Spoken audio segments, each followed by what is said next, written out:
to me and said, Yo, relax. You don't know what he said to me. Yo, relax. You know what he said to me? What he said to you? I told him, hit me. Because that's what you want to do. And you know what he said?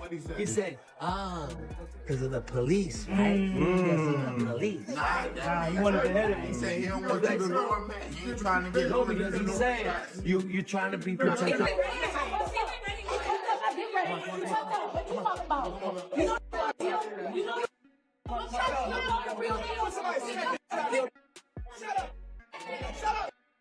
Hey, Shakur, Wembley, locked in, be ready.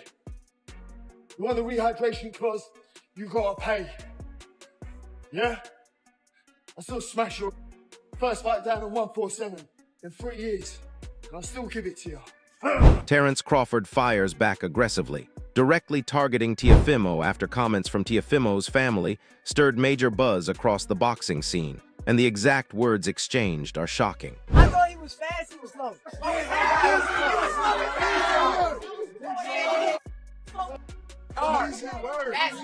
The drama extended beyond the fight itself. During Friday's weigh-in, Teofimo Lopez, Sr. tried to get under Terence Crawford's skin, gesturing and taunting him in a heated exchange. Crawford didn't back away. He stepped forward and held his position as the verbal shots continued. The atmosphere was tense, and it felt like things could spiral at any second while fans followed every second of the moment.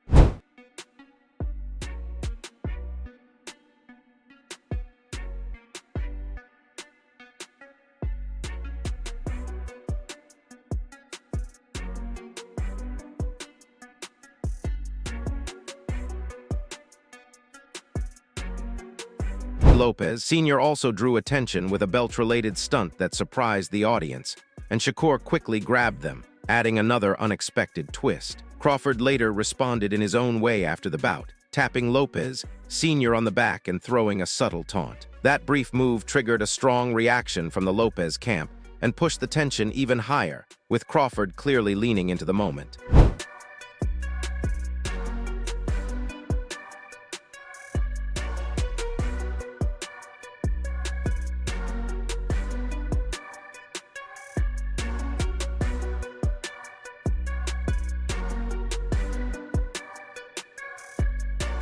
The situation escalated further when Crawford posted fresh comments directed at Teofimo's family. His message was blunt and left little room for interpretation. According to Crawford, the rivalry had been building for some time, starting when Lopez pushed for a major showdown with the pound-for-pound leader. The promotion phase, he said, shifted into something more personal following Lopez's controversial banana-related remarks, statements Crawford believes went too far. In his online response, Crawford argued that people accept certain behavior from others but criticize him for the same actions, then followed with a string of harsh insults aimed at Teofimo, his father and relatives. The post immediately triggered debate across the boxing community. Fan reaction was divided. Many criticized Crawford for mocking Teofimo Lopez after his defeat to Shakur Stevenson, saying respect should be shown in both winning and losing moments. With emotions running hot, supporters and critics clashed online, and one viewer wrote, "How you playing the victim as one of the beat fighters out here? Teo's family are all clowns, but you should carry yourself with a little more dignity." As the situation kept escalating, Crawford himself became part of the online backlash. A viewer quickly changed their profile image to a parody aimed at Crawford, flipping his own harsh comments about Teofimo's family back toward him. The message behind it suggested that by calling others out, he may have stepped into the same behavior he was criticizing. Public response to Crawford's outburst was split. Some observers argued that going after a fighter's relatives crossed a professional boundary and made the moment look immature. Others supported his response, saying he simply mirrored the same approach used against him and made it clear he wouldn't be intimidated or disrespected. Reactions continued pouring in across social platforms, with one fan writing, "Those clowns said racist shit and been talking about Bud for years.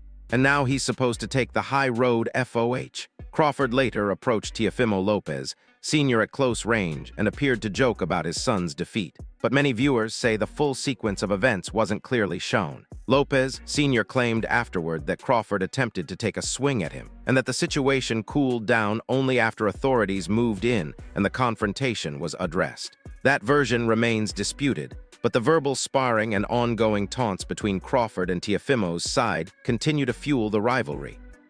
right? So I just stopped and looked at him. And then he just came tried to hit me. He tried to hit you? Well, what do you think he tried to do? He said something to you, Terrence though. ain't gonna hit you. No, he didn't. What do you think he was trying to do? What did he say to you? What he wanted, he didn't do it. Well, at least he was. Oh, he didn't. He said what? He was saying what's up. He ran up to me and said, Yo, relax. You don't know what he said to Yo, me. relax. You know what he said to me? What he said to you? I told him, hit me. Because that's what you want to do. And you know what he said?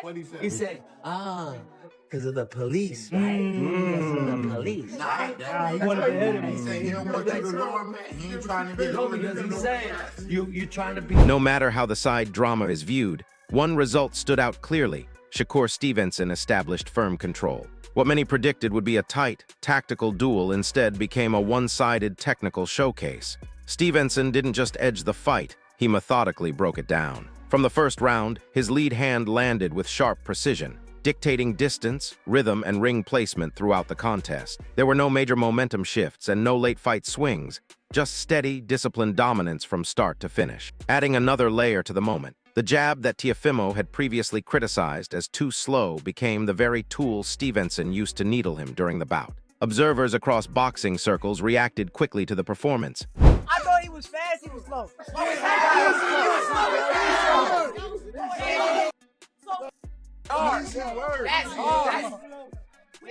First and foremost, congratulations. Just have to ask you, was that easier than you thought it would be? I mean, look at you dancing. Like you didn't even take a hit. Honestly, yeah, he's a good fighter, but I said it could be a one-sided fight. I said that. I knew what level I'm on. It's gonna take a bad to get in there and even compete with me. Look down the camera and give a message to your haters. Hey, stop hating on me. I told y'all I'm the best. I keep telling y'all this. I don't know why y'all keep going against me. Keep going against me though. It's gonna give me fuel. Viewers also saw a tense in-ring moment involving Shakur Stevenson and Conor Benn, when Stevenson directly challenged Benn face-to-face. That exchange immediately added another layer of rivalry to the night. The confrontation didn't stay inside the ring for long. Soon after, Benn posted from his training session and issued a direct message aimed at Stevenson. His post carried a taunting tone, urging Stevenson to accept the challenge and even suggesting a possible location for the matchup. Benn made his intentions clear, saying he planned to overpower and seriously hurt Stevenson if they met. Shakur, Wembley, locked in, be ready. You want the rehydration clause? You gotta pay. Yeah? I still smash your first fight down in 147 in 3 years, and I'll still give it to you. That exchange pushed a new potential matchup into focus, Conor Benn versus Shakur Stevenson, and talk around the fight quickly picked up across boxing circles. Stevenson dismissed Benn with a food comparison, while Benn responded with a firm warning of his own. Analyst Edgar Berlanga weighed in on the possible clash, saying he liked the matchup while also praising Stevenson as one of today's leading pound-for-pound fighters. He described Stevenson as a talent with the tools to build a long-term legacy. In the end, Stevenson didn't just defeat Teofimo Lopez. He separated himself clearly, shutting down the pre-fight talk and controversy with a high-level, disciplined performance that drew widespread attention. Shakur Stevenson, what do you make of his performance this evening? BTA. Easy work, man. My brother did his thing. I'm proud of him. Look, people did have him as a favourite going in, but he dominated that fight. Super. Emphatic. I texted him that last night. I said, go in there and just dominate him. And that's exactly what he did. You know, he shout out to Shakur. You know, he did his thing, and I'm proud of him. There's a lot of talk about him in the pound-for-pound list. Where does that put him now? One of the greats. Future great for sure. Future legend. Last one for you. We saw Conor Benn get in the ring. They had a bit of a heated That's going to be a round good there. one, man. They got to do that in London. Is that a fight you want to see, though? Hell yeah. Conor Benn is my brother, too, man. So that'll be a goodie right there, you know? Who's going to win that fight, then?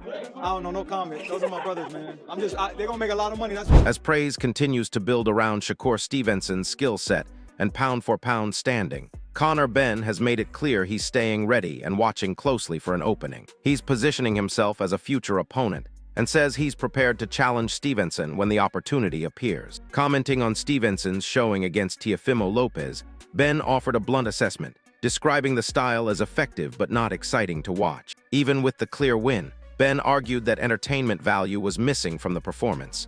He stated he's willing to step in at any time, believes his explosiveness gives him an edge, and insisted his punching power would surpass anything Stevenson has faced so far. Listen, he's a great fighter, you know, and he's a future pound for pounder, but ultimately, he's boring. I mean, oh my gosh, boring. But he's a great fighter. Depends what you like to watch. I like entertainment. I like value for money. Did you not think, though, it was a dominant performance and that in turn? Extremely dominant, but that means it was exciting or entertaining. So is that not a fight that you'd want? Because I know you want. We can do it next, no problem. If he wants it next, he can have it. He ain't gonna call me out. You know, I'm hearing this home city. Do you know what I mean?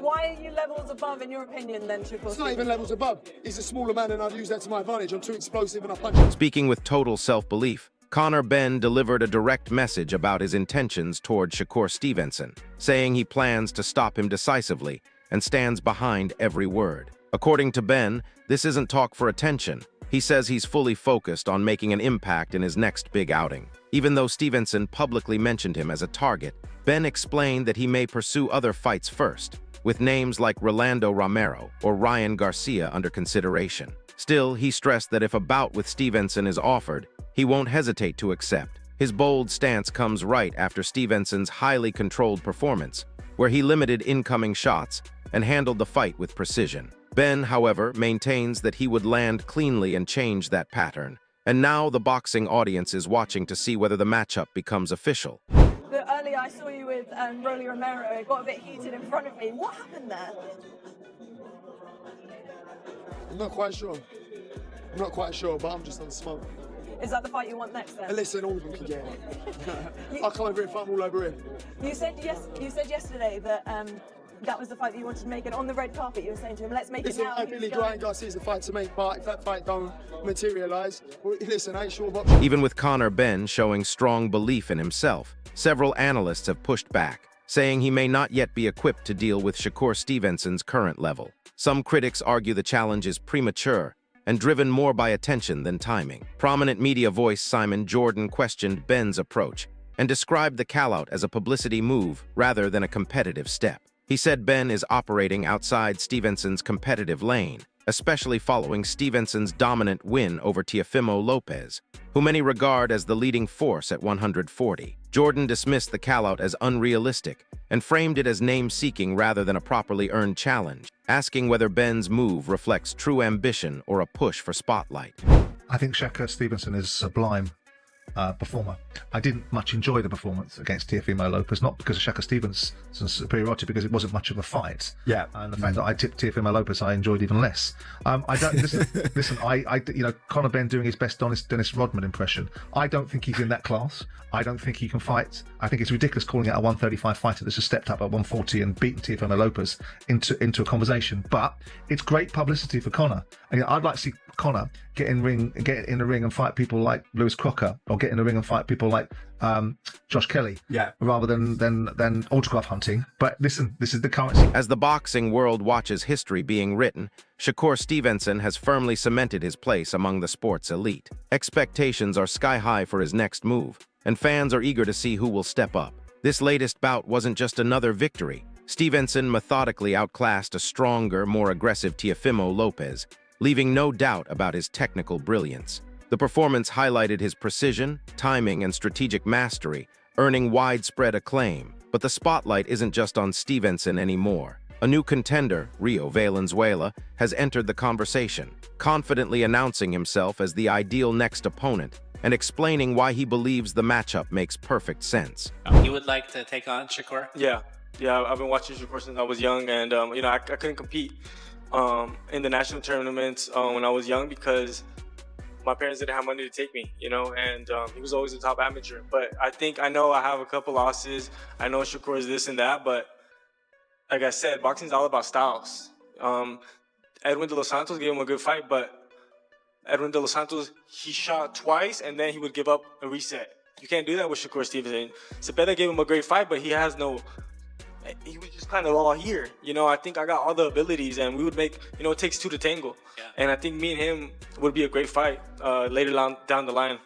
But yeah. With Shakur Stevenson firmly at the top, contenders circling, and Terence Crawford making headlines with his ongoing feud against Teofimo's camp, the boxing scene is more heated than ever. The big question now: who will be Stevenson's next challenge? Will it be Conor Benn, Rio Valenzuela, or an unexpected fighter stepping into the spotlight? Share your predictions in the comments, smash that like button, Subscribe for non-stop boxing updates and stay tuned. This clash of skills, words, and legacies is just getting started.